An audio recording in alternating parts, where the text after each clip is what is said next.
बिस्मिल्लाहिर्रहमानिर्रहीम। बात करेंगे इमरान खान जो साबिक वज़ीर आज़म और पाकिस्तान तहरीक इंसाफ के चेयरमैन हैं, उनके मुकदमे से मुतल्लिक आज एक बहुत बड़ी पेशरफ्त हुई है। 5 अगस्त को वज़ीर आज़म जो साबिक वज़ीर आज़म इमरान खान हैं, उनको सज़ा सुनाई गई थी इस्लामाबाद की सेशन अदालत से, जिसमें जज हुमायूं दिलावर ने उनको 3 साल के लिए कैद और 1 लाख रुपया जुर्माने की सज़ा सुनाई थी, जिसके नतीजे में उनकी 5 साल के लिए नाअहली भी हो गई थी। उसके बाद उनको लाहौर से पंजाब पुलिस ने गिरफ्तार करने के बाद इस्लामाबाद के लिए रवाना किया और बाद में पता चला कि उनको अटक जेल के अंदर रखा गया था। आज से 1-2 रोज़ कबल हम उनके वकला की तरफ से ये बार-बार ये प्रेस टॉक सुनते रहे कि उनको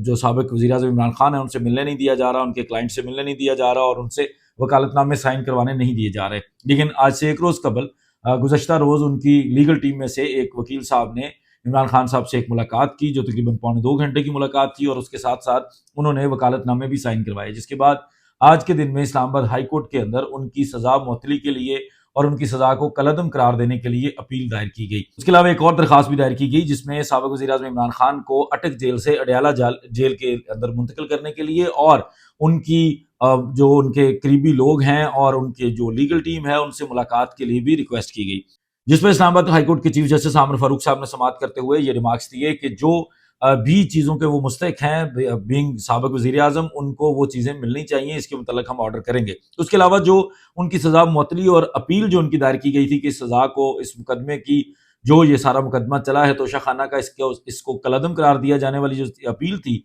उस अपील के ऊपर जो है वो रजिस्ट्रार ऑफिस की तरफ से एतराज़ात लगाए गए थे। मीडिया रिपोर्ट्स के मुताबिक ये अपील तकरीबन 11 बजे दायर हुई थी और 12 बजे जो है उनको ऑब्जेक्शन से कन्वे किया गया था, उनको ऑब्जेक्शन बताए गए थे, जिसपे जो रजिस्ट्रार ऑफिस है इस्लामाबाद हाई कोर्ट का, उनकी तरफ से ये ऑब्जेक्शन लगाया गया था कि जो आपने अपील दायर की है, उसी अपील के अंदर जो है वो आप सस्पेंशन नहीं मांग सकते, उसको आप अलहदा से दायर करते हैं। जिस पर आमिर फारूक साहब ने एतराज़ात को ख़त्म कर दिया और एतराज़ात ख़त्म करने के साथ साथ उन्होंने अपील नंबर और सस्पेंशन की एप्लीकेशन, जो इस सज़ा मुअत्तली की दरख्वास्त है, उसको भी नंबर अलॉट करने का हुक्म दिया और साथ ही ये कहा कि इस तमाम मामले को कल के दिन में सुना जाएगा। अब चूंकि जो साबिक वज़ीर-ए-आज़म इमरान खान हैं, उनकी तरफ से जो मौजूदा chief justice Islamabad high court हैं आमिर फारूक, उनके ऊपर जो अदम एतमाद वाला मामला भी चल रहा है, तो इसलिए मुतवक्के है कि एक नया बेंच तश्कील दिया जाएगा जो इस मामले की समाअत करेगा और कल के दिन इसकी समाअत मुतवक्के है इस्लामाबाद हाई कोर्ट के अंदर। अब जो उनकी अपील दायर हुई है साबिक वज़ीर-ए-आज़म इमरान खान की, उस अपील के ऊपर हम बात करेंगे कि उस अपील में उन्होंने कौन से पॉइंट्स लिए हैं और कौन से आज के दिन में जो कौन से दलाइल हुए हैं। अपील के अंदर मेनली जो कुछ लीगल पॉइंट्स होते हैं, लेकिन जो रेलेवेंट पॉइंट्स हैं वो तकरीबन 7 से 8 पॉइंट्स बनते हैं, जिसमें सबसे पहली ग्राउंड जो साबिक वज़ीर-ए-आज़म इमरान खान की वकला की तरफ से ली गई है, वो जुरिस्डिक्शन के पॉइंट की है। आप लोग इससे कबल भी बार बार ये समातें सुनते रहे हैं, जिसके अंदर ये बार बार हमें जिक्र सुनने को मिलता था कि जो जज हुमायूं दिलावर साहब हैं वो सुन नहीं सकते इस मामले को, उनके सामने इस मामले के काबिल समाअत होने की दरख्वास्त को बार बार ले जाया जा रहा था। पहली दफ़ा उन्होंने 4 मई को इस मामले को डिसाइड किया कि मैं ये मामला सुन सकता हूँ, जिसको 4 जुलाई को इस्लामाबाद हाई कोर्ट ने कलअदम करार दे दिया था और उसके बाद दोबारा उनके पास भेजा था। फिर 8 जुलाई को जो हम जज हुमायूं दिलावर साहब हैं, उन्होंने फिर से फैसला किया कि मैं इस केस को सुन सकता हूँ, जिसको कलअदम करार दिया गया 4 अगस्त के फैसले से। और इस्लामाबाद हाई कोर्ट ने कहा कि आप दोबारा से सुने और दोबारा से दोनों पार्टीज को सुनने के बाद इस मामले को डिसाइड करें। जिसके नतीजे में 4 अगस्त को जब ये मामला डिसाइड किया गया इस्लामाबाद हाई कोर्ट से, तो उसके तकरीबन 20-22 घंटे के बाद जो जज हुमायूं दिलावर साहब हैं, उन्होंने उस मामले को भी डिसाइड कर दिया कि मैं ये सुन सकता हूं और साथ ही उन्होंने मेन जजमेंट भी दे दी, जो मेन केस था इस मामले को भी डिसाइड कर दिया और साबिक वज़ीर-ए-आज़म इमरान खान को 3 साल की सजा सुना दी। इस मामले को इस्लामाबाद हाई कोर्ट के सामने इस अपील के अंदर रखा गया है कि ये मामला जो अभी तक जुरिस्डिक्शन का मामला है, जो काबिल समाअत होने वाला मामला है, वो डिसाइड ही नहीं हुआ था, इसलिए पहले इस मामले को डिसाइड होना चाहिए था, इसलिए ये फैसला गलत है। उसके बाद उन्होंने कहा कि जी जो साबिक वज़ीर-ए-आज़म इमरान खान हैं, उनकी तरफ से अपने विटनेसेस को पेश करने का राइट दिया जाता है। हर ट्रायल के अंदर मुल्ज़िम को उसकी शहादत देने का हक दिया जाता है और उन्होंने अपने 4 गवाहान के नाम रखे थे, जो कि उनके नज़दीक बहुत ज़रूरी हैं। वो जिसमें जो उनके अकाउंटेंट्स वगैरह, जो टैक्स रिटर्न्स वगैरह फाइल करने वाले लोग थे, उनके नाम थे। तो उसके मामले में जो राइट क्लोज कर दिया गया था जज हुमायूं दिलावर साहब की तरफ से, क्योंकि इस मामले में शायद ताख़ीर हो रही थी, तो उस मामले को भी इसमें बुनियाद बनाया गया है कि वो गवाहान पेश करने की इजाज़त ही नहीं दी गई, इसलिए ये फैसला गलत है। उसके बाद जो गवाहान वाला मामला था, इसको इस्लामाबाद हाई कोर्ट के अंदर भी साबिक वज़ीर-ए-आज़म की तरफ से चैलेंज किया गया था और जब वो चैलेंज वहां पे किया गया था, तो उसके अंदर इस्लामाबाद हाई कोर्ट ने नोटिस जारी कर रखे हैं और इस्लामाबाद हाई कोर्ट की 10 अगस्त को एक्सपेक्टेड है कि वो इस मामले की समाअत करने जा रहे थे और अगर आपने अभी उसकी समाअत करनी है तो उससे पहले मेन केस ही डिसाइड कर दिया जाएगा, तो फिर वो मामला غیر مؤثر یا انفرکچس ہو جائے گا، تو اس لیے اس معاملے کو بھی بنیاد بنایا گیا ہے۔ اس کے بعد یہ کہا گیا ہے کہ اس معاملے کے اندر بہت جلد بازی سے کام لیا گیا ہے، اس میں بہت ہیسٹ دکھائی گئی ہے، نارملی ٹرائل ایسے نہیں ہوتا، اس میں چیزوں کو بہت سپیڈ سے چلانے کے چکر میں بہت سارے جو ہیں وہ قانونی تقاضے پورے نہیں کیے گئے، جو بنیادی حقوق ہوتے ہیں ہر ملزم کو ملتے ہیں ہمارے پاکستان کے آئین کے مطابق، ہمارے قانون کے مطابق، وہ نہیں دیے گئے، اس لیے یہ معاملہ جو ہے، یہ مقدمہ جو ہے وہ غلط ہے، ڈیسائیڈ ہوا ہے، یہ ججمنٹ غلط ہے۔ اس کے بعد انہوں نے کہا کہ جی ہمیں آئین کے مطابق فیئر ٹرائل کا رائٹ نہیں دیا گیا، اگر ہم کسی چیز کے لیے کچھ ٹائم مانگتے ہیں، کوئی اپرچونٹی مانگتے ہیں، تو وہ نہیں دی جا رہی تھی۔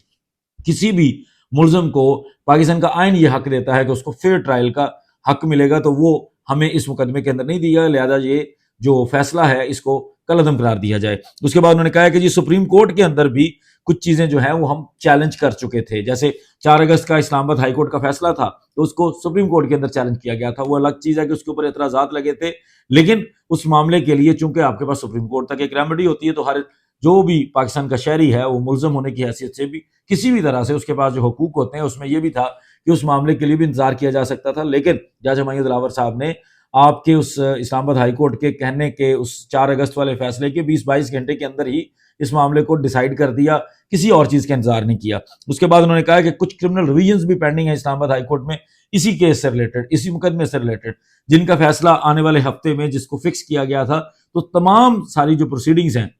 جو سپیریئر کورٹ کے سامنے پینڈنگ تھیں، ان کو بلڈوز کر دیا گیا ہے اس جو ججمنٹ ہے 5 اگست والی جج ہمایوں دلاور صاحب کی، تو اس لیے یہ فیصلہ جو ہے وہ کالعدم قرار دیا جانا چاہیے۔ اس کے علاوہ انہوں نے کہا کہ ہم نے ٹرانسفر اپلیکیشن بھی فائل کی تھی، اور اس اپلیکیشن کو چونکہ آپ نے ڈسمس کیا تھا، تو اس اپلیکیشن کو ہم سپریم کورٹ میں بھی چیلنج کر سکتے تھے، اور یہ ایک بہت بڑا جو ہے وہ مدعا تھا ملزم کے لیے کہ ایک جج کے اوپر اس کو اعتماد نہیں ہے، اور اس جج کے متعلق جو ہے وہ کئی طرح کی ان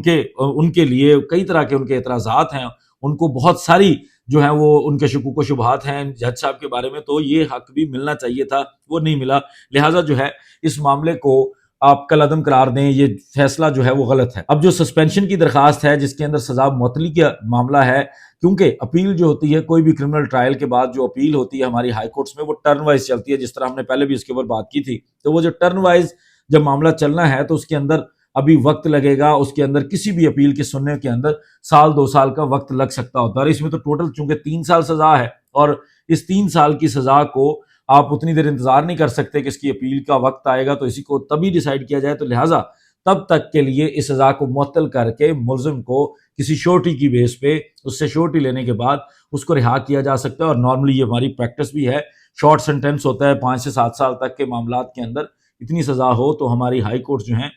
وہ سزا کو معطل کرنے کے بعد ملزم سے کوئی شورٹی لے کر اس کو رہا کر دیتی ہیں، اور بعد میں جب فائنل اپیل کا فیصلہ ہوتا ہے، اگر وہ اپیل اس کے خلاف جائے تو اس کو دوبارہ جیل میں ڈال دیا جاتا ہے، اور اگر اپیل اس کے حق میں ہو تو اس کو وہاں سے جو آزادی ملی ہوتی ہے اس آزادی کو سٹیمپ کر دیا جاتا ہے کہ یہ آزادی ٹھیک ہے۔ مزید جو بھی اپڈیٹس ہوں گی اس مقدمے کو، کیونکہ یہ بہت لمبا چلنے والا ہے اور ایک سیریز آف لٹیگیشن ہے،